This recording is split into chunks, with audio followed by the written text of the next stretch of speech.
Si tu me dis que Rudy Garcia il a le niveau pour entraîner le Napoli, alors Balerdi il a le niveau pour jouer au Real Madrid. De Laurenti pense que le mec, il dépense 1 euro, il meurt. Guardiola, meilleur coach de l'histoire, c'est même pas le meilleur coach de l'histoire du Barça. Il faut arrêter avec Payet, c'est un grand joueur. Marquinhos, capitaine du PSG? Non mais arrête, il a le charisme d'une nuit. Raphaël Leao du Milan AC est une immense fraude. Alex Ferguson, c'est juste un guirou qui a eu beaucoup de moyens, c'est pour ça qu'il a réussi. Elle a dit Diouf, c'était pas partie des légendes du football. Si t'enlèves le championnat anglais, allemand, espagnol, italien, portugais, lituanien, la Ligue 1 c'est le meilleur championnat européen. Salut à tous, je suis super content de vous retrouver pour un nouvel épisode du FC Copain. Alors, pour m'accompagner aujourd'hui, je suis avec deux copains. On va commencer dans l'ordre. Je suis avec Chris. Salut mon copain. Salut, comment tu vas? Écoute, bien. On va parler de foot africain, donc ça va toujours bien. Et je suis avec le deuxième copain. Je suis avec Serge. Salut mon copain. Salut tout le monde. Ça va bien toi aussi? Oui, ça va. Bonne forme pour parler du ballon d'or africain 2024? Oui, ça va, il n'y a pas de Camerounais, donc je dois être tranquille, tu vois. Ah, c'est bon. Déjà, on va pas pouvoir t'accuser d'être partisan ou de défendre pour ta paroisse. Bon, au moins, ça, déjà, t'as lancé le petit truc. Donc, il gagne Mbappé, hein. Maintenant que la France veut plus de lui, tu vois. Ah, ouais, c'est vrai, il n'y a pas un Vinicius aussi? On n'a pas posé la question d'un Vinicius aussi, qui aurait des origines camerounaises aussi? J'ai entendu parler de ça. Ça.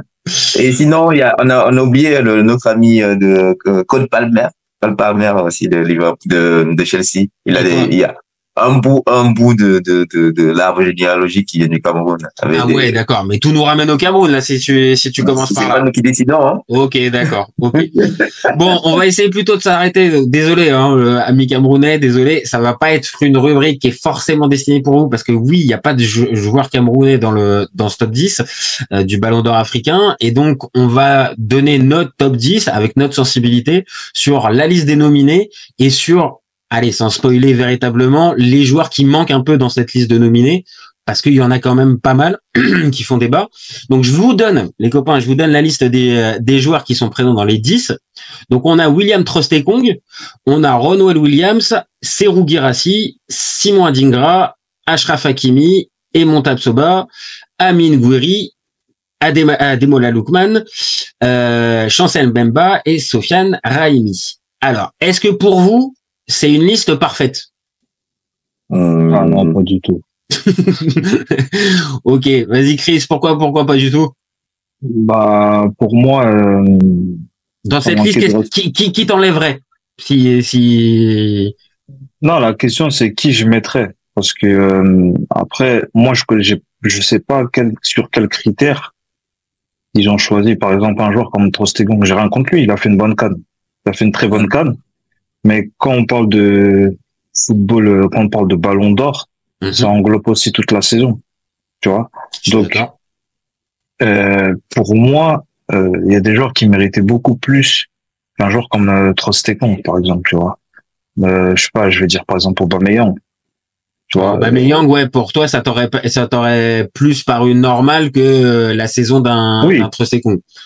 Oui, est-ce qu'après, on va dire juste le choix de Trostekong, est-ce que c'est pas lié aussi parce que c'est un défenseur et qu'il fallait peut-être aussi un défenseur? Dans ce cas-là, oui, peut-être. Mais il y a d'autres défenseurs qui méritent plus que lui dans ce cas-là.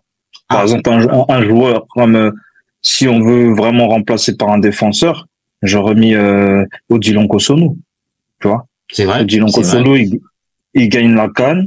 Il gagne le championnat d'Allemagne, il gagne la Coupe d'Allemagne, ils sont invaincus, il est finaliste de la Ligue Europa, donc il mérite plus que Trostekong, pour moi. Ah ouais, je suis d'accord. Je suis assez d'accord. Serge, pour toi, dans cette liste, il y a des choses juste sur la liste. On va parler après des absents, mais juste sur cette liste, il y a des anomalies pour toi. Tu viens de prendre un cas qui est flagrant. Tu peux rajouter du Mohamed Salah, tu le mets tous les jours dans une liste quand tu commences. Voilà. C'est juste, on va dire, c'est ce qu'on appelle des fois en NBA, c'est la fatigue. En mode, on va pas nommer LeBron James comme MVP parce qu'on en a marre d'avoir son nom tous les jours. Je pense que sur la saison que Mohamed Salah, ben, tu le mets tous les jours, quoi. Ah, Mohamed Salah, je suis assez d'accord. C'est-à-dire que Mohamed Salah, normalement, il doit être tous les ans dans la liste des 10. Parce qu'on parle, voilà, c'est ce que je dis souvent, le vrai problème, souvent, avec le ballon d'or africain, c'est un peu, on a vraiment l'impression qu'on est une province française quand on fait les foot en Afrique. Bon, là, pour le coup, pas pour Aubameyang. C'est que, tous les joueurs anglophones, égyptiens et autres, ils sont toujours ignorés dans ces trophées, quoi. C'est un truc. Moi, je dirais pas ça. Je dirais plus que j'ai l'impression que le Ballon d'Or africain, ils sont tout le temps en train de changer les critères de nomination, en fait. Ouais, c'est moins. On les connaît même pas, les critères. Je suis assez d'accord. De François. Parce que un coup, ils veulent mettre en priorité, ils veulent valoriser notre Coupe d'Afrique. Du coup, des joueurs qui ont brillé en Coupe d'Afrique, il les nomine. Un coup c'est la saison, un coup non, c'est sur l'année civile. Tu vois, c'est un peu compliqué en fait. Non, c'est plus. Après, t'as des gars qui jouent quand même la Champions League, tu vois. On est dans une génération un peu renaissante, et en vrai, là, quand tu regardes dans le foot africain, c'est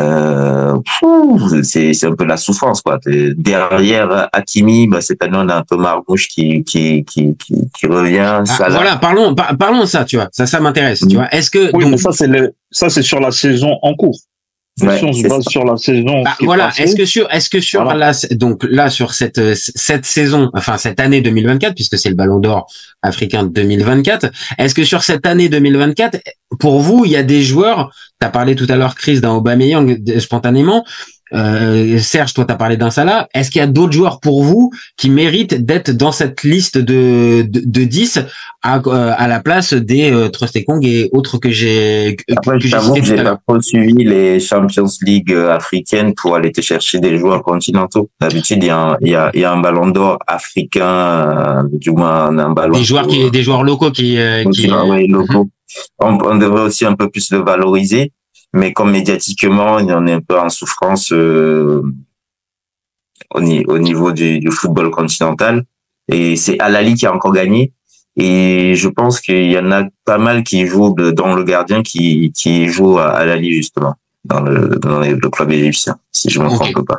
Okay. Donc oui, il y a quand même une semi-récompense quelque part. Semi-récompense, mais donc là, toi spontanément, t'aurais un joueur que tu mettrais à part Salah et Aubameyang qu'on a cité, il y a d'autres anomalies pour toi ou non, pas spécialement. Non, pas spécialement. Pour moi, les trois manquants, c'est Odilon Kosonou, Mohamed Salah et je suis perdu là. Kosonou, Mohamed Salah et Aubameyang, voilà, c'est ça. Je vous pose la question, est-ce qu'un Brahim Diaz, est-ce qu'on peut se poser la question maintenant qu'il il a trop peu joué, ouais. Il a trop peu joué. Moi, personnellement, je le mettrais pas dedans parce que il est marocain depuis quoi? Depuis mars. Oui, c'est pas. Il fait pas la CAN, avec le Maroc, par exemple. Il a 2 trimestres derrière lui. Non, je peux pas. Ce serait vraiment de respect. Voilà, c'est pas une constance. C'est un super sub, mais là on parle des gars qui jouent tous les week-ends et qui. Ouais, et là on parle de Ballon d'Or africain. Voilà. Mais on n'est pas un championnat on n'est pas un continent de deuxième division où les remplaçants viennent écrire les stars et les ballons d'or. Voilà, il faut que tu fasses, je sais pas, peut-être qu'on pourrait mettre un critère, il faut que tu fasses 45 matchs dans la saison d'équipe de ce genre. Alors, je pose la question aussi, est-ce qu'un, je te coupe 2 secondes, Chris, mais est-ce qu'un Victor Boniface, ça mérite pas pour vous d'avoir une petite place dans les 10, là? C'est une question. Il a fait une super saison, mais sa blessure, en fait. C'est vrai que ça le casse dans l'année 2024. Le casse, en fait. Voilà. Sa blessure le casse, parce que là, tous les joueurs qu'on porte, c'est des joueurs qui ont joué la saison complète. Ouais, c'est vrai. Et même à son retour, il était un peu moins bon, tu vois, quand il est revenu. Il commence de manière étincelante, quand il revient, c'est un peu, ça patine un peu. Est-ce qu'on considère, par exemple, un Sébastien Haller qui a donné la CAN à la Côte d'Ivoire, est-ce qu'on le considère, on ne peut pas le mettre dans les 10? En plus, Non, l'histoire et vu tout ça. Personnellement, On fait du fair play, un truc un peu, il a déjà plus ou moins. Ouais, histoire de lui donner quand même quelque chose, tu vois, il mérite Oui. sur le symbole et sur ce que ça donne. moi, je trouve pas qu'il mérite, tu vois, parce que sur la penses pas saison, non, sur la saison, il a pas été constant, tu vois, il a été blessé. Ouais. Après, il s'est retrouvé sur le banc. Même pendant la Ouais, CAN, il est venu au milieu de la CAN. Il est venu au milieu de la CAN. Bon, c'est vrai que les matchs qu'il a joués, il a été décisif, c'est vrai. Mais franchement, quand on parle de une saison, Non, c'est il est trop peu, loin. en fait. Mm. C'est trop peu, c'est trop peu. Après, Une il a montré les limites de Trostekon, hein. Ouais, Oui, c'est bien vrai, sûr. C'est vrai, tu vois, justement, tu vois, ça pouvait poser question. Maintenant, je pense que Trostekong, il prend vraiment la place parce qu'il faut un défenseur. Et alors, il y a eu Tapsoba qui était là. Tu vois, Il met symboliquement, mais symboliquement, il y a déjà Simon Adingra, tu vois, pour la CAN de la Côte d'Ivoire. Il y a déjà un Ivoirien, Oui. Simon Adingra. Moi, je trouve que c'est plus cohérent qu'un Sébastien Haller, tu vois. ou un Franck Caissier. Un Franck Caissier qui a été important. Non? Là-bas, ouais. Non, Franck après, moi, je Caissier, pose la question, tu vois, parce qu'il y a, on va dire, que ça peut toujours faire débat. Il y a toujours des joueurs. Franck Caissier, moi, ça me dérange qu'il soit en Arabie Saoudite, tu vois. C'est vrai que ça lui fait perdre un petit peu de. Et même là-bas, c'est pas, tu vois, c'est pas la star du club où il se trouve, du moins. C'est pas le cadre ultime. Non, mais il est dans un très bon club. Il est dans un des meilleurs clubs, si ce n'est pas le meilleur club, je crois, d'Arabie Saoudite. Bah, il est tellement bourré qu'on sait même pas si il peut se blesser 8 mois, ça le dérange pas, tu vois. De toute façon, Neymar, il joue pas et le club continue à gagner, tu vois. Oui. Non, c'est vrai qu'à partir du moment où tu pars en Arabie Saoudite, ça a rien à, c'est pas péjoratif, hein, vis-à-vis du, forcément. Ah, bien sûr, bien sûr. Mais tu perds aussi un minimum aussi en attractivité et en sportivité et en compétitivité plutôt. Et encore, il gagnerait la Champions League asiatique, tu commenceras à te poser des questions. Ouais, tu vois, c'est il ça, gagnerait la Champions League asiatique, tu te dirais, voilà, il y a des gens. Mais ici, ils se font taper par des clubs coréens ou japonais. Ben là, tu dis, excusez-nous les garçons. Voilà. Ouais, c'est pas très. Non, mais le foot asiatique, il est hyper compétitif. C'est juste qu'on a un système de régionalisme pour garder la parité qui fait que, on va dire, l'extrême-orient, qui est une partie du continent, c'est avec tout ce qui se passe, on sait jamais. Donc côté Japon, Corée du Sud, Chine qui jouent ensemble, et t'as le côté, on va dire, Moyen-Orient. Ouais, qui est regroupé. Donc oui, il y a une vraie opposition. On pourrait considérer ça aussi peut-être une opposition de style aussi. Donc après, ça peut aussi se retrouver en Afrique entre l'Afrique subsaharienne et le Maghreb avec. Oui, non, ils ont 7 pays. Peut-être pas autant, peut-être pas le. 7 contre 47, on va payer des problèmes là, tu vois. Ouais, okay. Bon, je vous pose. Alors, on revient au terrain. Est-ce qu'un Omar Marmouche, est-ce que pour vous, vu ce qu'il est en train de faire, alors ok, j'entends bien, c'est plutôt sur la deuxième partie de 2024, mais c'est quand même assez ouf ce qu'il est en train de faire. Est-ce que ça mériterait pas une place, par exemple, moi je vous le dis, à la place d'un Raimi? Non, Omar Marmouche, moi je pense qu'il sera nominé pour le prochain Ballon d'Or. Ça veut dire c'est le fils, hein. Qui concerne la saison 2024-2025. Parce que là, on se base sur la saison 2023-2024. Tu vois. Et d'accord, c'est vrai que Marmouche, à ce moment-là, il n'est pas aussi décisif que ce qu'il est maintenant. C'est vrai. Voilà. En plus, l'Égypte, ils ont floppé à la CAN, tu vois, donc, pour moi, c'est pas pertinent de le mettre dans ce Ballon d'Or-là. Okay. Il n'a pas accumulé assez de points. Sur les mois précédents. Ouais. Pareil, il y a un Victor Osimhen qui reste quand même un nom, qui reste quand même un joueur important. Est-ce que ça devrait faire partie de la liste de nominés pour vous ou pas? C'est difficile de le défendre cette saison. Il va y une saison compliquée cette année. Ouais, Naples n'est pas européen, donc. Ça fait mal. Bon, il s'est un peu relancé quand même à Galatasaray quand même. Oui, mais pour la saison qui vient, oui. Mais la saison dernière. La saison 2024. Bon, bah, je pense que là, on a quand même globalement fait la liste des joueurs. Bon, si vous en avez pas, j'avais aussi un Kelvin Basset qui avait été bon avec le Nigeria pendant la CAN. J'avais aussi mais là, c'était une différence à 3. T'étais obligé, on va dire, pour la symbolique. C'est ça. Trostekong a marqué des pénaux, a été décisif, donc c'est logique. Et en tant que gardien, Bah, il y avait eu ces dernières années les gars Edouard Mendy et Bounou qui avaient été plutôt bons ces dernières saisons, mais là, à part le gardien sud-africain, pour moi, c'est Bounou, on a évoqué aussi, mais bon, c'est sûr que je crois que le gardien sud-africain, même si à l'échelle continentale, c'est une valeur sûre. Ah ouais. Parce que sinon après c'est pas Yaya Fofana.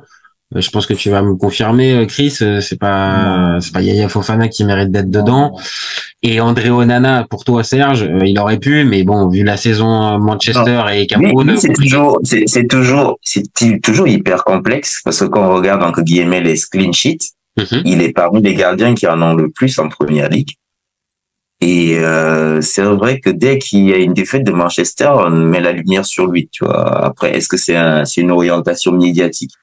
Je sais pas, mais c'est vrai qu'il a une carrière particulière. Et même une représentation médiatique particulière, ce qui fait que dès qu'il y a quelque chose qui se passe à Manchester, on met le point focal sur lui. Alors c'est vrai. Après, on le sait, le gardien est aussi, c'est un peu le problème pour le gardien, c'est la lumière revient toujours généralement au mauvais moment sur lui, parce qu'il a fait quelques boulettes. Faut être clair. Mais de l'autre côté, quand t'as une équipe qui est bancale comme ça peut l'être depuis des années, bon, est-ce que André Onana c'est véritablement le premier responsable? Je suis pas sûr. Je pense pas, sinon on l'aurait dégagé. Hein. Je pense aussi. Mais c'est vrai que bon, voilà, il aurait pu lui aussi mériter d'être dans les 10, mais vu l'année, bon, compliqué.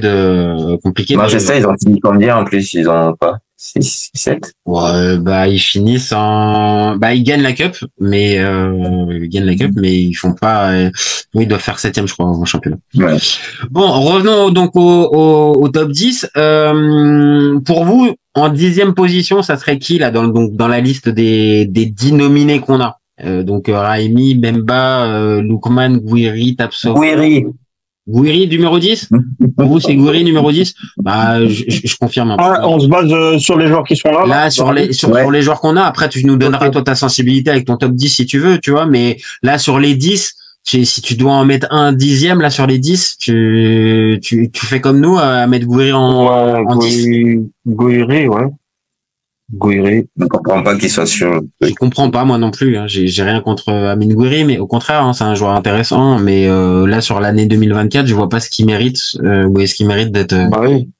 Ouais, il a dû faire 2 matchs en Coupe Paris avec Rennes l'année dernière, un truc du genre, c'est encore. Après, je sais qu'il a eu une belle période là pour donner les éliminatoires là avec l'Algérie, il a marqué quelques. Mais ça reste des éliminatoires. Ouais, quand il a choisi la nationalité, il est arrivé, il a fait 2-3 trucs sympas et avec Rennes aussi au tout début. Mais il fait pas la CAN, tu vois, il est pas présent, il est absent à la CAN, donc je crois que c'est pour blessure.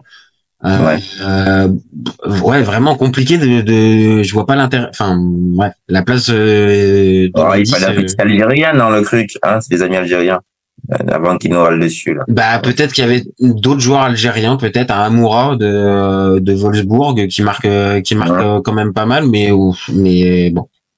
Et personne d'autre, non, pour vous, on est d'accord, c'est Gouiri 10e. Ouais, Gouiri. En 9e, si on doit mettre au-dessus, par élimination, un peu, hein, on va dire, c'est quoi? C'est Tapsoba, c'est Raimi, c'est Ronwen Williams, c'est Trostekong. Tapsoba, il n'est pas à Lali, ça va être compliqué. Non, Tapsoba, il est à Leverkusen. Non, il est à Leverkusen. Pour moi, j'aurais mis Bamba. Non, Trostekong. Trostekong. Ouais. Trostekong, pourquoi? Pour la saison? Parce que là, c'est pas. Ouais, pour la saison. Il fait un bon tournoi. Ouais. Je trouve qu'il fait un bon tournoi. Après, si tu regardes sa saison, je vois rien de particulier. Hein. Je vois rien de particulier. Même, moi, je trouve que c'est contestable, même son trophée du meilleur joueur de la CAN. Ouais, mais il s'était mis avant la finale, c'est voté avant la finale. Mais t'as vraiment l'impression qu'en fait c'est avant le but du 1 partout qu'ils ont pris la décision et qu'après ils pouvaient plus enlever c'est avant la finale qu'ils font les votes. Ah, c'est avant la finale qu'ils font les votes. Ah bah ouais. Les gars, faut attendre la finale quand même. Je sais pas, c'est peut-être un petit détail quand même, tu vois. Disons que s'il y a vraiment pas spécialement de suspense entre guillemets, vu que on pronostique aussi, Bah là, elle était disputée cette finale. Je sais pas, peut-être qu'à la mi-temps, ouais. Tu vois, cette finale-là, il y a pas d'équipe favorite avant le coup d'envoi. Hein. Bah, vu la solidité quand même des Nigérians, on voyait pas en soi, on n'imaginait pas que les Nigérians s'écrouleraient comme ils l'ont fait en finale quelque part. Ouais, mais avec le miracle ivoirien comme on avait depuis le premier tour. Tu vois, en fait, moi, je trouve que avant la finale, le Nigeria était un poil un peu favori. Parce que leur tournoi, les matchs, dans les matchs, ils paraissaient vraiment solides. Oui. C'est vraiment solide et tout. La Côte d'Ivoire, c'était plus une équipe à réaction. Donc, moi, avant le match, je me suis dit, est-ce que on va pouvoir tenir sur le mur, surtout si on prend un but en premier? Est-ce qu'on va pouvoir, si on marque en premier, c'est un autre match. Mais si eux, ils marquent en premier, avec la solidité qu'ils ont, ça va être compliqué pour la Côte d'Ivoire. Mais au final, c'était pas aussi solide que ça, en fait. Ah, c'est ça. D'ailleurs, on avait analysé en amont, c'est que même quand ils tombent sur le Cameroun, c'était pas, pourtant c'est un Cameroun bancal, mais dès que ça fait des longs ballons, tu leur mets un peu la pression, ça a paniqué assez rapidement, en fait, parce que il y a des occasions en fin de match pour que le Cameroun revienne à un partout. Bah, c'est dès que tu joues, en fait. Dès que tu joues un petit peu, t'essaies de jouer un petit peu, et que tu mises pas que sur le physique. Et c'est ce qu'a fait la Côte d'Ivoire au fur et à mesure du match. Voilà. Au bout d'un moment, bah oui, tu finis par les user. Et ce qu'on pensait, on va dire, être un bloc hermétique impossible à passer, bon, bah oui, il s'est fissuré. Le gardien a été moins solide aussi.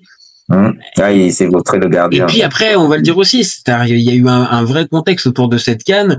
La Côte d'Ivoire, elle était morte après le 3e match du premier tour. Enfin, c'était cuit. Ils sont relancés. Il y a eu le changement d'entraîneur. Enfin, Chris, c'est pas à toi que je vais apprendre. Enfin, ce qui s'est passé pendant cette CAN, c'est aussi ça qui a fait que le Nigeria s'est effondré, parce que cette Côte d'Ivoire-là, pendant ce mois-là, je sais pas, ils étaient portés par un truc. La dernière semaine, c'est une semaine dingue, parce que c'est complètement dingue ce qui s'est passé sur cette semaine. On peut soutenir le Cameroun alors que bon, on n'est pas, on s'aime bien quand même, mais c'est une vraie folie quand même ce qui s'est passé, une vraie Dis-nous, Chris. Ouais, non, mais en fait, avant la finale, j'y croyais un petit peu, mais je me suis dit, ça va être un peu plus compliqué que les autres matchs. Parce que moi, j'avais regardé les matchs du Nigeria, et en plus, en poule, on les avait joués. Mais c'est vrai que le premier match, déjà, ils nous avaient pas marché dessus. Ils nous ont battus, c'est vrai. Mais c'était un match un peu fermé, ils étaient pas largement au-dessus. Mais, je me suis dit, quand je voyais nos matchs à nous, c'était vraiment au forceps. C'était vraiment c'était au mental, c'était de la réaction. Le mental, hein. Contre le Sénégal. Voilà, à part le match contre la RDC qui était plus ou moins maîtrisé. Sinon le match contre le Sénégal, contre le Mali, c'était vraiment au forceps. Et je me suis dit, tu vois, une finale, c'est des matchs différents que les autres matchs, tu vois. C'est des matchs qui sont fermés. Ça veut dire, si on prend un but en premier, franchement, pour aller les chercher, ça va être difficile de fou, tu vois. Et quand j'ai vu, on a pris le premier but, bizarrement, je me suis pas dit sur le moment, ça va être chaud, parce que je voyais le c'était un Nigérien un peu minimaliste, en fait, qui ils avaient fait le taf, ils avaient marqué leur but et ils se sont dit ça va suffire, en fait. Exactement. Je trouvais que le Nigeria subissait trop et tout. Je dis, tant mieux pour nous, tu vois. Mais je m'attendais à un match vraiment différent, plus différent. J'ai vu Osimhen qui était vraiment en difficulté. Donc c'est pour ça qu'on est d'accord. Donc Trostekong, on peut pas le mettre plus haut. Vu tout ce qu'on vient de dire avec cette équipe-là, ok, on va les récompenser parce qu'ils font en finale et jusqu'à pas très longtemps, ils sont pas très loin de la gagner. Mais au final, ça s'effondre. Lui, il fait pas non plus une saison dingo. Bon voilà, 9e, c'est toujours mieux au-dessus de Gouiri qui, lui, on se pose la question, mais c'est pas non plus haut Trostekong. Je pense que on va plutôt être d'accord. Est-ce alors pour vous, Raimi, c'est quoi? Pour moi, je l'ai mis 8e, moi, Raimi. Raimi. Je valide ton choix. Non, je mettrai un peu plus haut, moi, quand même. Tu mets un peu plus haut, toi? Bah, il est meilleur joueur de la Ligue des Champions asiatique, meilleur buteur. Je crois je sais pas s'il est le meilleur joueur de sa saison du championnat. Il a des Après, j'ai distinctions hésité individuelles entre quand même, lui. tu vois. Je vais te dire, j'ai hésité entre lui ou Memba. Bon, c'est peut-être mon cœur Moi, aussi. j'aurais même Bamba, tu vois. J'aurais même Je Bamba. pense que Oui, Memba il a mérite fait. plus la 8e place, je pense. C'est plus logique que Memba mérite la 8e. Oui, Chancel, il est quand même le porte-drapeau d'un football qu'on a un peu pas méprisé. C'est toute l'histoire de la RDC. C'est une équipe qui représente tellement de choses. Donc, je pense que même, est-ce que la présence même de Chancel Mbemba, au-delà de la bonne saison avec Marseille, c'est pas lié aussi au contexte politique et à tout ce Peut-être qu'il y a tout ça qui englobe. Même l'histoire de la RDC durant la compétition aussi, parce que ils font un bon parcours avec un effectif, avec des joueurs inconnus, ils reviennent d'assez loin. Et il est quand même le porte-flambeau même de certaines valeurs qu'on aime bien par rapport au foot africain, tu vois, même dans les discours, l'implication, un vrai leadership en tant que capitaine, même à l'OM, tu vois, c'est bon. Cette année, vous avez décidé de vous en passer, mais je pense que c'est un vrai bonhomme. C'est réellement une bêtise parce que je pense qu'il aurait beaucoup plus apporté. Ouais, c'est un vrai bonhomme. Voilà, il y a une vraie histoire, oui, en 8e, oui, en 8e, voilà, peut-être que moi je l'avais mis 7e à la place de Raimi, mais bon, moi je peux entendre Raimi. Après, je vais être très honnête, moi j'ai pas assez vu depuis sur l'année entre son club et pendant la CAN, j'ai pas pu assez voir, donc moi je le mets 8e. Toi Serge, toi tu mettrais quoi? Ouais, je mets Chancel en 8. Je mets Chancel en 8. Tu mets Chancel en 8? Ouais, Chancel 8e, ouais. Chancel en 8. Alors pour vous, Ronwen Williams, le gardien de l'Afrique du Sud, ça doit être au-dessus. Oui, pour moi, ça doit être au-dessus. Ouais, c'est au-dessus. Pour moi, ça doit être au-dessus quand même. Même en club, il est performant. Ça doit être au-dessus, là, j'ai regardé un petit peu. En 46 matchs, il a eu 30 clean sheets quand même. Ouais. Ah ouais, la stat, là, elle fait mal. Et il a été nominé au trophée Yakin pour un gardien africain. Voilà. C'est rare de voir un gardien africain nominé au trophée Yakin. Et même en Champions League africaine, il fait des dingueries, donc c'est pas. Voilà, il est élu meilleur gardien de la CAN. Pour moi, il mérite plus. Donc vous le mettriez combien? Vous le mettriez combien chez vous? Franchement, attends, faut voir. Mais la liste là, moi je l'aurais mis, je sais pas, allez, peut-être 6e. 6e, c'est 6e. Là, on est les 7e place, voilà, 6e. 7e, moi, je mets 6e. Toi, 7e, c'est qui pour toi, Serge? Je mettrais Raimi juste parce que, au final, des gens qui font des très bonnes saisons en Europe, ça reste quand même un palier au-dessus. Un palier au-dessus. Ben, je suis assez d'accord, en fait. Et c'est pas méprisé, hein, c'est pas du tout méprisable, machin. Mais c'est que, il y a un moment, le championnat te donne une visibilité, la sélection nationale aussi, mais ouais, franchement je peux pas dire plus. Donc après il faut avouer que à une époque où l'Égypte était encore vraiment la reine du continent, t'avais des joueurs comme Aboukrika, ils bouffaient tous les joueurs qu'on avait en Europe, tu vois. C'est vrai. Et on en parlait quasiment. Sur la CAN, oui. Sur la CAN, oui, mais en championnat, par exemple, à l'époque, il gagnait tout aussi, hein. Donc, je pense que tu aurais fait à l'époque. C'est difficile. Franchement, je trouve que Serge a raison sur ça.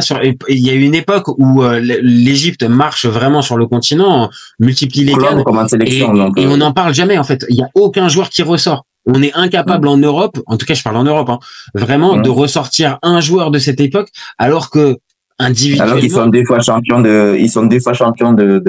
C'est ça, en battant à chaque fois des équipes, des générations, à la Côte d'Ivoire 2006, enfin le Cameroun, enfin c'est vraiment. Après ils avaient un bon collectif, tu vois. Mais sur le plan, le truc c'est que c'était les mêmes joueurs. Individuels, oui, mais peut-être que dans ces individualités, il y en avait quand même quelques-unes quand même qui méritaient d'être un peu plus mises en valeur, je pense.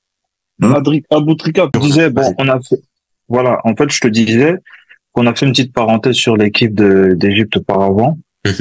Et on expliquait que, oui, en fait, eux, leurs joueurs qu'ils avaient auparavant, ils jouaient sur le continent. mais ils étaient plus forts que certains joueurs d'Europe. Oui et non. Pourquoi? Parce que dans le collectif, effectivement, ils avaient la meilleure équipe, collectivement parlant. Mais quand tu regardes quelques joueurs qui ont fait une aventure en Europe, par exemple Ahmed Hassan, Ahmed Hassan de 98 à 2008, il est en Europe. Mais personne ne parle de lui. C'est vrai. Pendant qu'à son poste, t'as des Yaya Touré, t'as des siens, etc. Tu compares quand même avec des gars qui sont all-time, tu vois, c'est pas... Oui. Non, mais ce que je veux dire, c'est que une fois que tu le sors de son contexte égyptien, il a du mal à c'était pas la star de l'équipe, mais je t'assure que à Africa, tu le mets n'importe où, le mec c'était un magicien, tu vois, c'est. Non, je dis pas qu'ils avaient pas le niveau, hein, c'est pas ça que je suis en train de dire. Mais ce que je suis en train de dire, c'est que quand tu les sors parfois, quand tu sors un joueur parfois d'un collectif bien rodé, c'est complètement différent. Non, mais alors les Égyptiens, si regarde Zidane, leur joueur là, Zidane. Oui, Mohamed Zidane. Il était bon. Ouais, Mohamed Zidane. Il était pas incroyable. Non, il était fort, mais il faisait pas partie des. Tu vois, tu pouvais pas le comparer au Drogba et tout, machin, parce que aussi c'est pareil. On est en train de parler de nos joueurs all-time. Tu vois, ils dominent. Oui, mais il a joué à la même période. Oui, mais c'est ça. C'est là aussi où Chris a raison. Voilà, c'est-à-dire que c'est aussi avec la comparaison des joueurs qu'il y avait à ce moment-là. Alors oui, peut-être que tu as raison. Dans cette génération des joueurs africains, c'était peut-être des joueurs très forts qui restent un peu des all-time. Bien sûr, oui, je suis d'accord. C'est les joueurs all-time, oui. Mais mine 2, c'est aussi la concurrence qu'il avait dans ces années-là. Et là aussi où je pense que Chris marque un point, c'est il y a aussi les joueurs qui sont capables de passer d'un contexte à l'autre et que évidemment c'est mieux d'avoir un entraîneur de club qui te fait jouer comme en sélection, mais on le sait, dans le foot de très haut niveau c'est pas tout le temps le cas et peut-être que c'est ça aussi le problème chez les Égyptiens de 2008, c'est qu'ils n'ont pas réussi à faire le truc de s'adapter à un autre collectif, à un autre truc. Moi, je valorise un peu, si on parle de foot africain, moi, je valorise plutôt la politique des Égyptiens parce que jusqu'à les années 80, si tu regardes l'histoire, c'était ça notre football, mais dans tous les pays. On avait 3 joueurs qui jouaient à l'étranger parce que, t'avais le droit à 4 joueurs étrangers à l'époque, Voilà. On était super fort parce que Roger Mila était parti à l'étranger, mais les clubs qui gagnaient à l'époque, c'était le Cameroun, et que Roger Mila, c'était le seul expat. Roger Mila, il était super fort, c'était une dinguerie, mais le collectif était construit aux gars qui étaient pas moins forts que lui, mais qui jouaient ensemble et qui gagnaient des champions de Ligue africaine. Et on peut même regarder, je sais pas si vous avez souvent le temps, regardez un peu les images des années 80, comment ça jouait même au niveau collectif. Ça jouait à une touche de balle. Tu vois, des fois, je revois des trucs, et je me dis. Ouais, mais le football, après, il change, tu vois. Voilà. À quel moment on a perdu ce truc? Oui. Mais je dis, à quel moment on a perdu notre football, en fait? Parce que avant. Non, c'est pas que vous l'avez perdu, c'est que le football, en fait, il a changé. Tout simplement. Le football africain, il a perdu, hein. Je te dis, regarde des trucs. Regarde, je te donne un exemple. Même, on a parlé de l'équipe d'Égypte. Mais l'équipe d'Égypte, à l'heure actuelle, il y a des joueurs qui jouent en Europe. Ils s'appuient plus. Ils vont remonter. Ils s'appuient plus maintenant uniquement que sur les joueurs du championnat. Tu vois? Ah oui, mais parce que, oui. Ouais. T'as Salah en Europe, t'as Marmouche, t'as Trezeguet, t'as le milieu de terrain là, qui joue à Arsenal. Après, je pense que Serge parlait plus de, on va dire, spécificité du football africain. C'est-à-dire que peut-être dans les années 80-90, avant l'arrêt Bosman et que justement il y ait tous ces changements-là avec, on va dire, une internationalisation du football, peut-être que les joueurs africains, les collectifs africains étaient peut-être plus reconnaissables, plus identifiables que maintenant où on va peut-être plus vers un football un peu standardisé, mais c'est pareil, hein, les équipes sud-américaines, elles ont perdu aussi de cette spécificité-là. C'est peut-être ça aussi qu'on dit et que justement les Égyptiens c'était exactement ça, c'est-à-dire que c'est un vrai collectif, mais par contre en dehors de ce fameux collectif très difficile d'exister. En plus parce que de retrouver les mêmes automatismes aussi, tu vois. Les Égyptiens ont les moyens, les joueurs ils sont payés 100 000 euros le mois de caisse qu'ils vont venir chercher ici. Ah oui, c'est vrai. En Égypte, ils ont d'excellentes conditions salariales. Mais moi, tu me donnes clairement, ça leur donne pas envie de venir en Europe. Tu me donnes. Mais est-ce que ce modèle de formation, c'est encore compétitif? C'est la question qu'il faut poser, tu vois. Parce que l'Égypte, depuis 2010, ils ont rien gagné. Ils ont pas regagné de CAN, tu vois. Ouais, mais ils ont fait une finale en 2017. Les équipes qui gagnent la CAN, les équipes qui gagnent la CAN ces derniers temps, c'est des équipes qui ont des joueurs déjà qui jouent en Europe et des binationaux. C'est vrai, c'est la réalité. C'est vrai. Quand tu regardes l'équipe de Côte d'Ivoire de 2024. Ah oui. Et l'équipe de Côte d'Ivoire de 2006. Bah, c'est complètement différent, tu vois, en termes de binationaux, etc., tu vois. Est-ce que c'est pas ça la tristesse? Nous, justement, on fait un débat pour promouvoir le foot africain. Est-ce que le vrai modèle, c'est pas avoir un modèle égyptien qui est surtout le continent? Moi, je suis pour. Moi, je suis pour la formation locale et sortir les joueurs. Écoute, t'en as 3-4 et les mecs qui partent à 21, 22 ans quand ils sont vraiment dessus. Ils passent au cours avec des gars qui passent par la Hongrie, la Roumanie, je sais pas quel autre pays. Après, c'est les fédérations, c'est aux fédérations africaines de leur niveau. Tu vois, je pense que c'est un tout. Je pense que c'est un tout. Et je pense que c'est intéressant, même, tu vois, quand on s'intéresse, même sur on va dire de l'actu, c'est-à-dire le meilleur joueur africain, on va dire de l'année 2024. Bah ouais, t'es quand même obligé de repréciser aussi le contexte du foot africain.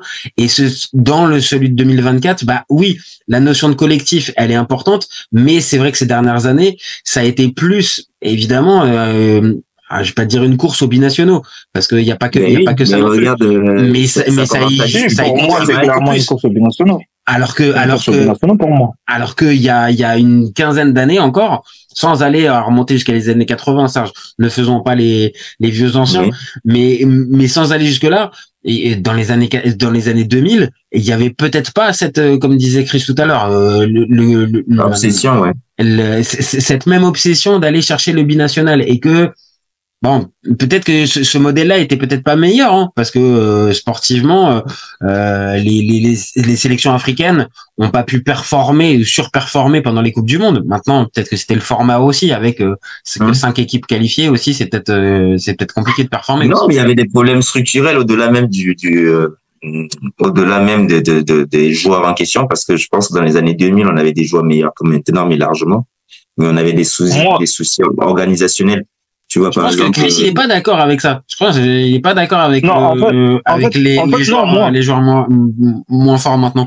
Non, moi je trouve que le football, il est un peu plus homogène maintenant. Il y a moins d'écart entre les équipes européennes et les équipes africaines, pour moi. C'est vrai, ça c'est vrai aussi, ça c'est il marque un point. Maintenant, quand on se base sur les effectifs, par exemple, au milieu des années 2000, et maintenant, moi je trouve que oui, effectivement, au milieu des années 2000 jusqu'à 2010, il y avait des meilleures générations en Afrique des équipes. Ah oui, quand tu regardes par exemple le Cameroun, oui, sur ça je suis d'accord avec lui. Le Ghana, la Côte d'Ivoire, le Sénégal, l'Égypte, le Sénégal, on pouvait les regarder. Bon, on pouvait pas battre la France, mais on prenait pas 3-0, tu vois, on nous battrait 2-1. Mais en fait, pourquoi je te dis ça? Parce que c'est le même cas en Europe. Quand tu regardes les Pays-Bas de maintenant et les Pays-Bas des années 2000, ça n'a rien à voir. L'Italie, ça n'a rien à voir. C'est vrai aussi. Il y a une homogénéité on pouvait jouer contre eux, en fait, tu vois, le mondial 2006, la Côte d'Ivoire sort, mais ils sont pas ridicules. Oui, c'est vrai. Mais les générations qu'il y a en face aussi, ça n'a rien à voir avec celle de maintenant. Quand tu regardes même l'Argentine, c'est vrai, ils ont gagné la Coupe du Monde, mais c'est pas la meilleure génération qu'ils ont eue, tu vois. Ils sont éclatés même. Voilà. C'est FIFA, donc l'Argentine. Pour moi, je trouve que ce qui a fait que là, les équipes sont un peu plus compétitives en Coupe du Monde, c'est que les écarts, ils se sont resserrés. Parce que les équipes européennes, ils sont moins fortes. Et nous, on est mieux structurés. Et nous, on est mieux structurés, on prend des binationaux qui jouent, qui ont eu les mêmes formations que professionnels dans la préparation. C'était ça notre problème avant. C'est ça. Non, les billets d'avion n'étaient pas payés, les hôtels n'étaient pas payés. Ah oui, c'est ça. Et blabla. Oui, mais si on fait par exemple un sujet sur les meilleures générations par pays, il est clair que le Cameroun des années 2000, c'est au-dessus de celle de maintenant. La Côte d'Ivoire, c'est pareil. En tout cas, toutes les grandes nations du football africain. Le Ghana, c'est pareil. Les meilleures générations. Ah oui, non, c'est les meilleures générations. Mais en fait. Les gars, ils étaient formés où? Et les gars, ils étaient formés où? Ils étaient formés chez nous. Ouais, c'est vrai. Non, mais je pense qu'en fait, il y a du bon dans les deux, en fait. C'est-à-dire que oui, il y a peut-être aussi un niveau, et on l'a dit, peut-être une identité qui s'est un peu perdue aussi, mais de l'autre, comme c'est devenu un peu plus homogène, et que on a aussi, c'est vrai, prendre l'exemple de l'Italie, moi perso, ça me parle. Dans les années 2000, c'est une vraie sélection qui compte. Là, on parle d'une sélection qui n'a pas participé aux 2 dernières Coupes du Monde. Tu vois ce que je veux dire? C'est que là, on est quand même redescendu de plusieurs niveaux. Les Italiens, ils forment encore des jeunes. Oui, ils forment encore. Bien sûr qu'ils forment encore et que ça restera toujours un pays de foot. Les jeunes Italiens, ils gagnent plus. Les jeunes Italiens, avant, dans les années 2000, ils gagnaient. Ils gagnaient plus. Les espoirs. Là, ils tapaient les espoirs français toutes les semaines. Mais là où ça me parle, c'est que par exemple, là, demain, tu me mets un Italie-Côte d'Ivoire.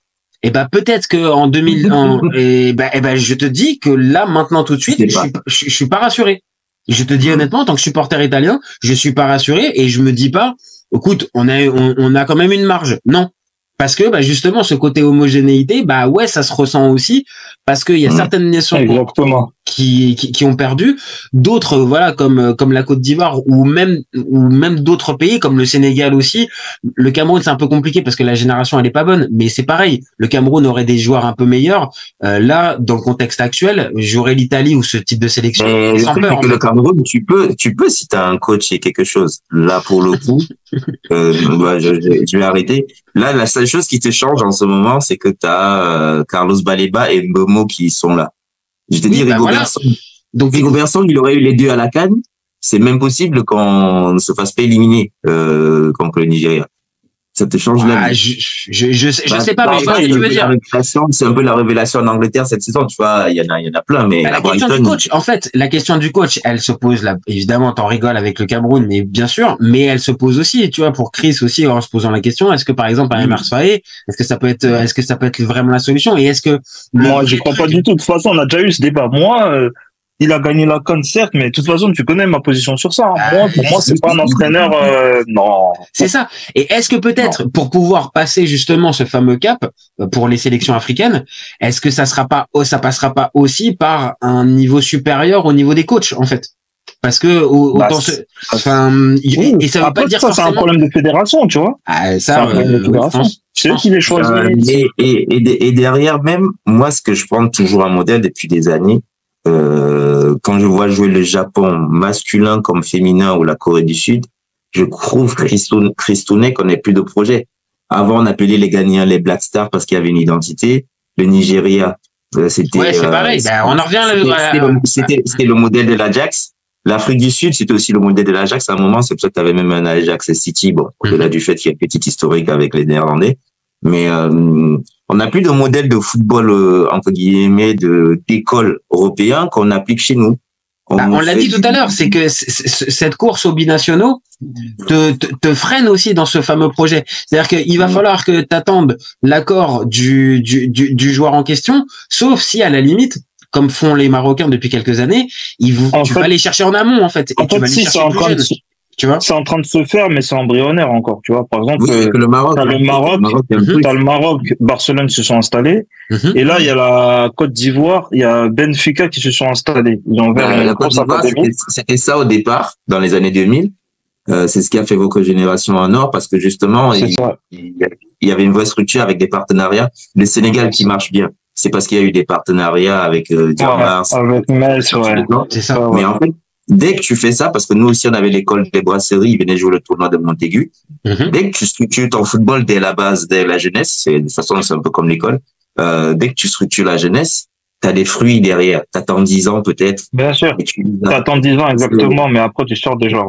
Oui. Tu les as les jeux. Je pense que le potentiel sur le continent africain, je pense que on est bien d'accord. Le potentiel, tu l'as. On a vu au dernier mondial U17 les jeunes maliens et les jeunes sénégalais. Tu vois, ils sortent du lot derrière. Donc c'est bien pour ça, c'est que comme le dit aussi Chris, c'est-à-dire que peut-être que là ça commence à être fait, et ça sera peut-être aussi ça qui permettra de tirer en plus vers le haut et le foot africain et la formation et le style et le niveau. C'est dommage qu'on retourne à un truc qu'on faisait avant et bien, tu vois, c'est ça qui est triste. Moi, j'ai rien contre les binationaux, c'est super. Mais non, parce qu'il y a des magnifiques histoires là-dedans en plus, tu vois, avec des binationaux. Canouté, par exemple, c'est un binational, mais dingue, tu vois, on n'a pas d'équivalent de Fred Canouté, on n'en parle jamais. Non, c'est vrai. Alors qu'il a une formation toute française, il passe à Lyon et tout ça. Mais les stats et les trophées qu'il a gagnés, il y a personne. Et lui aussi, c'est pareil. Il y a une vraie découverte, on va dire, avec le côté binational. Ça a pas été juste, on va dire, pour pouvoir jouer une CAN ou pour, il y a eu vraiment une découverte. Un Sébastien Haller, c'était la même chose, hein. Sébastien Haller, il a fait sa formation en France, hein. Il est international, si je me trompe pas, il est même international des sports français, je crois. Oui, mais Diallo, pareil. Ouais, et je pense qu'au final, ce qu'il a pris humainement, au-delà, tu vois, de son parcours à lui, mais c'est-à-dire de comment ça s'est terminé, je pense que l'histoire, elle est magnifique. Je pense que lui, il te dira pas le contraire. Donc, bien sûr. Donc, il y a la recherche du modèle à faire. On a des modèles qui marchent bien. Nos foot sont mieux structurés. Mais pensez quand même à former local avant d'aller se bagarrer pour savoir si Moukoko aurait dû choisir l'Allemagne ou le Cameroun. Ouais, moi je suis d'accord avec ça. Hein. Moi j'ai la même idéologie par rapport à ça. Moi je suis plus pour la formation du football local. Et même dans les faits, moi je trouve ça un peu réducteur, tu vois. Et déplorable. Attendre que la France ne veuille pas d'un joueur qui soit le 4e ou 5e choix pour pouvoir le récupérer, déjà ça nous bride, ça nous limite, parce que ça veut dire quoi? Ça veut dire que on pourra jamais concurrencer la France, parce que le joueur qu'on a pris, c'est parce qu'à son poste il est le 5e, 6e choix, c'est pour ça qu'on l'a. S'il est le premier choix, il choisit la France. Tu vois, c'est dévalorisant. Non, c'est dévalorisant. Ça pose des problèmes d'intégration entre guillemets, parce qu'ils sont nés dans ces pays-là. Ça pose des problèmes même au quotidien à ces joueurs-là. Parce que t'en as plein, en fait, dès l'âge de 15-16 ans qu'on peut sélectionner. Et s'ils choisissent le pays de leurs parents, on leur ferme la porte du football professionnel. C'est arrivé à quelques Algériens. Tu vois, on se retrouve à leur créer des ennuis où ils devraient pas en avoir, en fait. Non, mais clairement. Bon, les gars. Les Français, c'est mis en France, voilà. Je sais pas. Bon, on a légèrement dévié. Mais bon. Mais c'est important comme sujet. Vas-y, on ressent. Mais je suis d'accord. On en parle, c'est important de parler de ce type de sujet-là aussi quand on parle du foot africain, parce que c'est aussi ça qui fera que, on vient de le dire, le foot africain sera de meilleure qualité et qu'on aura encore plus de plaisir à en parler et à le commenter. Bon, donc on s'était arrêté, si je me trompe pas, au 7e. Donc je vous avais posé entre Raimi et Ronwell Williams. Williams, tu le mettais un peu plus haut, si je me rappelle bien, Chris. Moi je le mettais 6e. Tu le mettais 6e. Toi, tu le mets combien, Serge? Moi je l'avais mis 7 du coup. Donc. Tu l'avais mis 7. Ok, on était pareil sur le 7. 6e pour vous, c'est qui? Moi c'était Williams. Ok, donc Williams, 7e Raimi. Ok, Raimi, meilleur joueur. On en avait parlé. Toi, pour toi, Serge. On a inversé les rôles là. Ouais, on est en train d'inverser. Donc toi, 6e pour toi, Serge. Le gardien, c'est façon 6. Ok, alors 5e. Il nous reste, alors je vous donne les joueurs qui restent dans la liste. On a Adingra, Guirassy, Tapsoba, Hakimi et Lookman. Tapsoba 5e pour vous? Ouais. Tapsoba, sur le plan collectif en club, il a été très bon. Ah ouais. Ils sont invaincus. Ils gagnent 3 titres. 3 titres. Super Coupe d'Allemagne, championnat d'Allemagne. Ils font finale d'Europa League en plus. Finale d'Europa League, titulaire indiscutable. Donc, avec le Burkina Faso, ils font plutôt une bonne CAN. Ils sortent du groupe. Ils sortent peut-être en 8e, peut-être, je crois. Ils sortent en 8e contre le Mali, je crois. Ouais, contre le Mali. C'est ça. En plus, c'est lui, il a marqué vers son camp, mais bon. c'est vrai que c'est lui qui marque. Donc toi tu le c'est vrai que Tapsoba, ça reste quand même une bonne référence cette année en termes de défenseur. On a parlé de Trossard. Mais moi j'étais parti pour mettre Adingra en 5. En 5, ouais. En 5, toi t'aurais mis Tapsoba un peu plus haut, toi tu le mets un peu plus haut. Moi j'avoue que Tapsoba 5, moi ça me parle parce que il a quand même été bon, mais Adingra il y a un petit truc en plus quand même.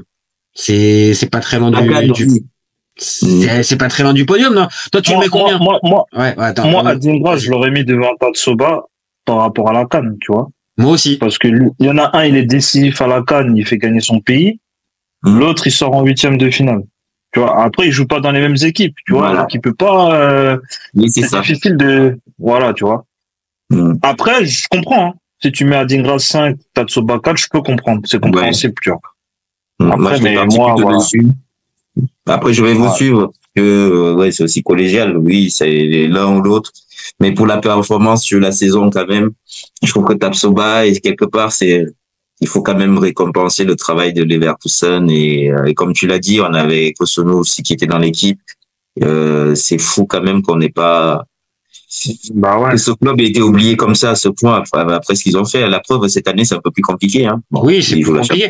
Mais Kosono, pour le coup, on en a parlé tout à l'heure, mais Kosono, il est arrivé à l'Atalanta cet été, et moi, je vous le dis, je le suis en Serie A, il s'est bien acclimaté, il commence à faire ses matchs. Et il fait des bons matchs, ça va. Il est bien rentré, donc, peut-être que, après, Tapsoba. Moi, mon 11 type africain, pour moi, ça aurait été la paire, tu vois. Kosono avec Kosono Tapsoba. Kosono et Tapsoba, ouais. Ça fait une charnière solide. Je suis assez d'accord. Et Adingra, ça pourrait mériter le podium, mais il manque peut-être la régularité en club, en fait. Il a été. Oui, c'est ça en fait. Il manque la régularité en club. C'est ça en fait. Et cette année, ça doit au pied du podium, quoi. Cette année, il est dans la rotation avec Lante, là. Ouais. Minte, pardon, pas Lante. Minte, le Gambien. Ça va, lui aussi, c'est des joueurs, ils ont à peu près le même niveau, hein. En plus, ils ont le même profil, du coup, ils se partagent le temps de jeu, hein. Il faudrait peut-être qu'ils partent, en fait. Je pense qu'il faudrait qu'ils partent, qu'il ait ils ont le même profil. C'est des joueurs percutants, rapides. Ouais, mais peut-être qu'il faudrait un football un peu, où on met en exergue ses qualités, tu sais, le football espagnol. Et dans un club un peu plus huppé, tu vois, tu montes un peu en gamme. Il peut venir à l'OM retrouver des Herbie, hein, si ça lui fait plaisir, il y a pas de problème. Mais je sais pas, tu sais, les francophones dans le championnat français, t'as moyen qu'ils se retrouvent dans les boîtes de nuit parisiennes, après c'est toi qui vois. Oui, mais bon, après, du côté de Marseille, on a le souvenir toujours, dès que tu parles des joueurs ivoiriens, tu vois, il y a toujours un truc, il y a toujours un petit éclair qui t'as Drogba. Après, il va te donner 400 buts comme, non, mais c'est un joueur un peu frisson. Tu vois ce que je veux dire? C'est un joueur un peu frisson qui pourrait coller au Vélodrome. Maintenant, bien sûr, il y a plein de paramètres différents. Mais Adingra, je pense que pour sa progression, pour que là, par exemple, on puisse se dire c'est top 3, il lui faudrait un club où on le voit plus souvent, en fait. Plus que exactement. C'est ça. Donc, pour vous, là, maintenant, il nous en reste 3. Il nous reste Hakimi, Lookman et Guirassy. Allez, Hakimi troisième, Hakimi troisième, parce que c'est solide avec le PSG. C'est un des seuls avec le Maroc qui tient quand même un peu la route sur la CAN. Mais... demi-finaliste de Ligue des Champions. Ouais. Demi-finaliste de Ligue des Champions. Il est dans l'équipe type de la Ligue 1. Champion de France. Il gagne la Coupe de France. Là, il est nominé pour le 11 type mondial. Donc, il mérite d'être là. À son poste, c'est vraiment une référence, et même, je pense qu'il a pris quand même du leadership. Ouais, je trouve aussi. Je trouve il est devenu, il a pris, t'as raison, il prend de l'épaisseur dans l'effectif, et puis voilà, ça reste un beau joueur de foot. Ça reste, c'est pas qu'un. Après, toujours un peu le petit problème des blessures qui font que, des fois, il nous manque à des moments où ce serait bien de l'avoir quand même, parce qu'il a un coup de patte, il a quelque chose. Peut-être former une vraie doublette, mais comme sur son côté, il n'est pas toujours accompagné par les mecs les plus intelligents du monde. Je pense qu'on l'utilise pas assez. Ouais, peut-être. Voilà. Il aurait le mec, il se retrouve c'est vrai que depuis 2 ans, il cohabite sur le côté avec soit Ousmane Dembélé ou Hakim Ziyech. Bon, c'est pas forcément facile pour arriver à combiner, hein. C'est pas simple avec les 2 joueurs cités, hein. C'est 2 bons joueurs, hein. Mais, tactiquement, c'est pas forcément facile. D'en parler avec des copains marocains, je leur dirais, il faudrait dégager Ziyech et que le Maroc, il passe en technique arbre de Noël, là, ça peut d'Angelotti. Et on rigole, mais avoir un Ben Seguir qui a pris la nationalité, pour lui laisser le couloir, mais il se régalerait, en fait, parce qu'il aurait il aurait des milieux. Mais Ben Seguir, il joue plus à gauche, non? Non, c'est à gauche, je crois. ils changent, ils ont pas, c'est des numéros. Ouais, ça peut permuter, je pense. Je pense que Voilà. Ben Seguir, peut-être que c'est peut-être plus à l'aise à gauche, mais je l'ai vu aussi pas mal de fois à droite ou permuté pendant le match. Ouais, à Cluj, ils ont pas comment il s'appelle, les Golovin. Cluj, il a pas donné encore, hein. Il est pas. Non, il est français à Cluj. Il est français. Bah, Ben Seguir aussi, normalement, je crois. Non, Ben Seguir, il a décidé. Ah oui, non, il a pris sa décision. Mais à la base aussi, il était né en France, je crois, Ben Seguir. Oui, mais lui, il a décidé direct alors qu'à Ben Seguir, il a déjà des matchs avec le Maroc, Ben Seguir. Ouais, ça y est, il est déjà. À Cluj, pour l'instant, c'est la France et je pense que ça va être la France. Là, vu le manque d'éducateurs. Non, je pense que. Bon, maintenant, il nous reste. Les gars, maintenant, il nous reste 2. On arrive en plus sur la fin de notre débat. Donc, là, on arrive au moment le plus important. Pour vous, c'est qui le Ballon d'Or entre Serhou Guirassy et Ademola Lookman? Pour le côté décisif, Lookman. Lookman, je vais être très honnête. Avant le débat, j'étais parti pour mettre Serhou Guirassy, mais on en a discuté un petit peu et je dois être honnête, Chris, tu m'as donné 2-3 arguments. C'est vrai que Lookman, je pense que Lookman c'est pour. Ouais, vas-y Serge, allume la lumière parce que là ça sera plus simple, on va te récupérer. C'est cool. Dis-nous pourquoi toi aussi tu le mettrais, Chris, Lookman. Bah, Lookman, déjà par rapport à sa CAN, il a fini dans l'équipe type de la CAN, il est finaliste de la CAN. Il est dans l'équipe type de la Ligue Europa aussi. Ouais. Il est homme du match en finale avec un triplé. Il est 14e au Ballon d'Or. Il est au 14e au Ballon d'Or France Football. Pour moi, c'est le Ballon d'Or logique. Après lui, Guirassy. C'est le Guirassy, Guirassy, c'est vrai qu'il a des bonnes stats, hein. Il est 4e meilleur buteur d'Europe. Mais il gagne rien. Il gagne rien. Que ce soit sur le plan collectif ou individuel, il gagne rien, tu vois. Et les trophées individuels, quand on parle de récompenses individuelles, c'est important, tu vois. Non, mais même meilleur buteur de Bundesliga, il est pas, donc. Ouais, après, t'as vu à combien de buts finis Harry Kane aussi, mais c'est pas notre problème, ça. Ouais, non, mais d'accord, mais bon. Mais les gars, attends, je veux bien, mais bon, quand il y a un extraterrestre qui marque 40 buts dans la saison, ouais, tu vois. Après, faut pas non plus oublier, c'est que Serhou Guirassy, dans sa sélection et dans son club, il est pas dans des équipes dominantes, hein, quand même, hein. Donc, arriver à marquer autant et arriver à être aussi décisif à Stuttgart et en Guinée, les gars, c'est pas super simple. Hein. C'est difficile, c'est vrai. Moi, je suis d'accord, il part avec un désavantage. Mais c'est en ça que spontanément je voulais le récompenser. Mais c'est vrai que là, pris froidement quand tu regardes les stats. Bon, bah ouais, Lookman, oui, ça paraît au-dessus, quoi, en fait. Ça paraît au-dessus sur la saison. Que ce soit avec le Nigeria, il fait finale.